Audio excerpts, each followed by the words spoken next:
Bonjour, bienvenue au musée de l'imprimerie et de la communication graphique. Nous profitons de ce temps de reconfinement pour vous proposer une visite éclair de l'exposition Vinyl Mania qui se termine le 21 février 2021. Donc vous êtes nombreux à pas encore avoir pu la voir, mais on vous propose de découvrir ce qu'on a décidé de vous montrer dans cette exposition. Dans cette première salle, on vous parle de la fabrique du vinyle. Alors le vinyle, c'est un disque en cuivre sur lequel on grave de la musique. On fait un sillon avec un burin chauffant.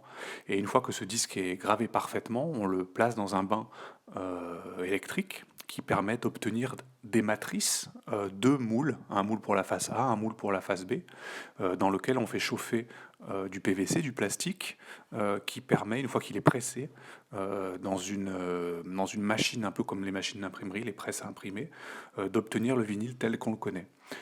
Donc on a choisi de montrer des photographies dans cette première salle, les photographies du photographe Alastair Wiper, pour vraiment bien comprendre les différentes étapes et puis montrer le lien entre les machines à imprimer et les machines à presser des vinyles.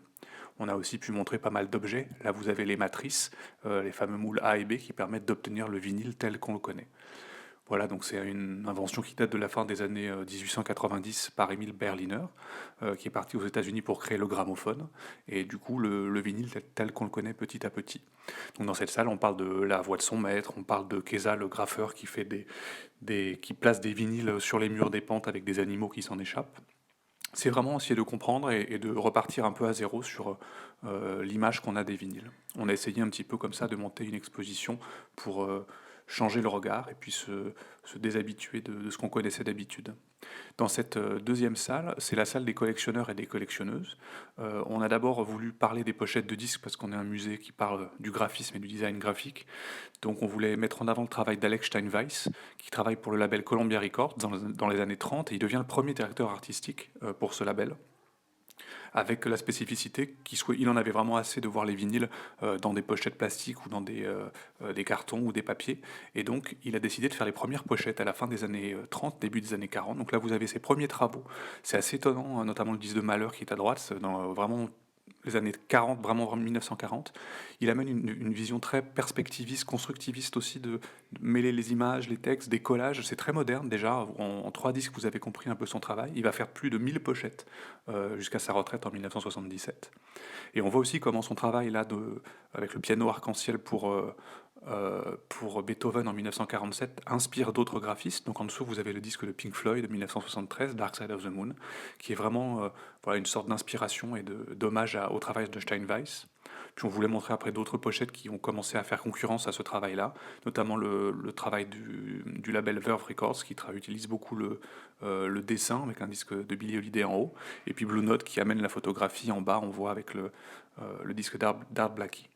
Le design graphique ensuite reprend vite la main en mélangeant ses photos, ses dessins et ses collages. Et là, vous avez un disque de Paul Hacher en 1978.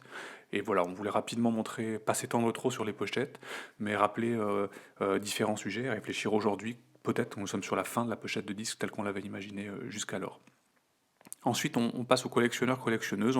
Alors là, on va peut-être pas rentrer dans le détail parce qu'il y a beaucoup de choses à voir, mais on montre des collections d'un collectionneur, Christian Biral, qui nous montre sa passion et les disques qui sont les plus essentiels pour lui. On présente aussi le legs qu'a fait France 3 aux bibliothèques, notamment Bibliothèque municipale de Lyon, donc près de 80 ou à 100 000 vinyles, avec des mises en avant très étonnantes de disques censurés, de disques de library music, des livres, des musiques d'instrumentaux. C'est une très belle sélection. Et aussi on parle des Black Girls Love Vinyl, un groupe de femmes américaines qui voulaient montrer aussi leur amour des vinyles et puis concurrencer un peu les types habituels des collectionneurs. En tout droit, ensuite, on découvre la collection de vinyles dessinés, de pochettes de vinyle avec lesquelles on a sollicité beaucoup d'auteurs de BD cet été qui ont tous répondu présent, on les remercie, avec le festival Lyon BD. Donc vous avez des grands noms comme Lewis Trondheim, Zena Berached, Emmanuel Guibert, Pénélope Bagieux, qui ont tous voilà, choisi des, des pochettes qu'ils adoraient ou des pochettes sur lesquelles ils se sont mis en scène eux-mêmes. Voilà, donc chacun raconte un petit peu pourquoi il a choisi cette pochette-là, et puis un hommage spécial à Tronchet pour le Georges Brassens chante les Sex Pistols, qui est en soi une belle trouvaille. Donc on a comme ça une photo de la bande dessinée française à un moment donné. C'était intéressant de pouvoir avoir ce regard-là.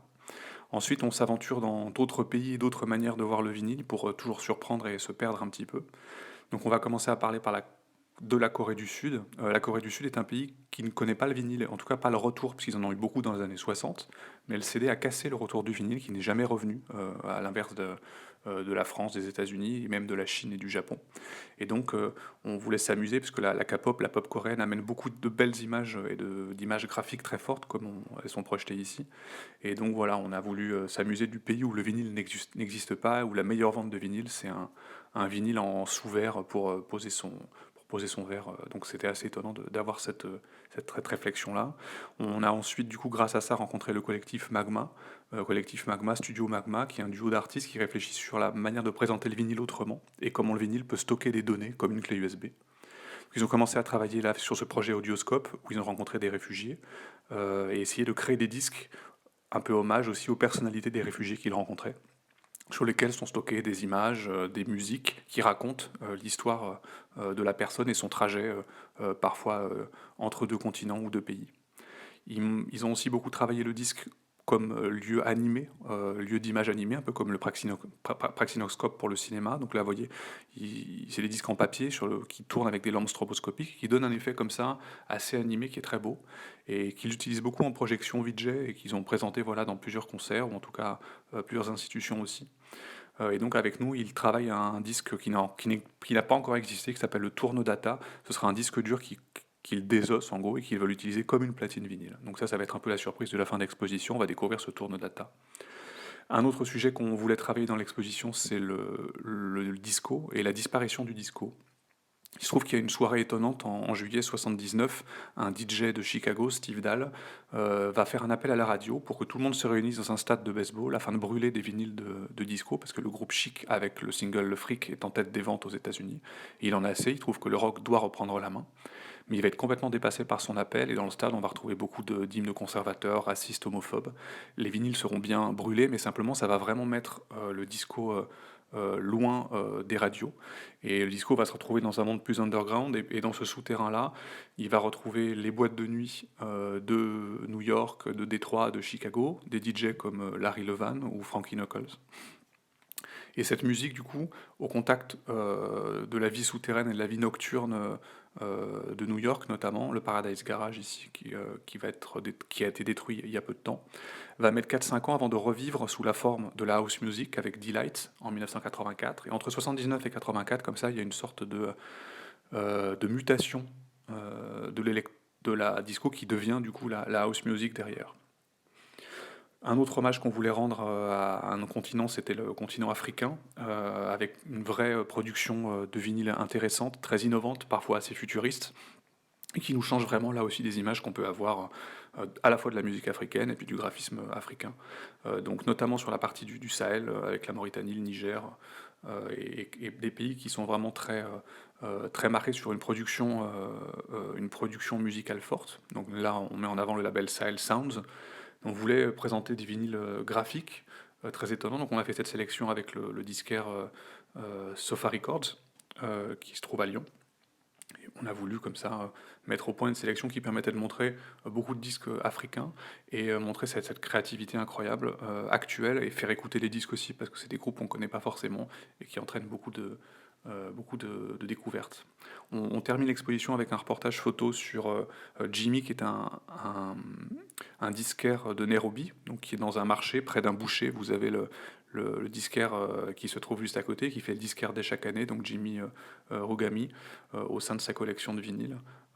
Aussi une personnalité importante, une manière de parler des boutiques et de tout ce qui tourne autour du vinyle. Voilà, on en termine avec cette exposition. On a décidé de faire un dernier coup de cœur pour la pianiste éthiopienne Mariam Gebrou. Alors Mariam Gebrou, elle a 100 ans bientôt.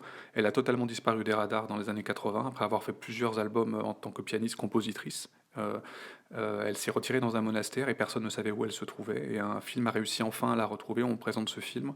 Ce sont les premières images d'elle depuis 20 ans environ. Il y a une compilation éthiopique en 2006 qui est sortie, c'est vraiment qui montre son travail qui est vraiment incroyable. Et on la retrouve là, qui joue encore du piano dans sa chambre au monastère. C'est une musique très aérienne, très belle, qu'on conseille vraiment et qui peut rester longtemps dans les esprits. Voilà, c'était une visite éclair, mais on est vraiment très heureux de pouvoir être en contact avec vous en ce moment d'une manière ou une autre et on espère vous retrouver bientôt, au musée de l'imprimerie et de la communication graphique et d'ici là, portez-vous bien et vivement vous retrouver au musée. À bientôt.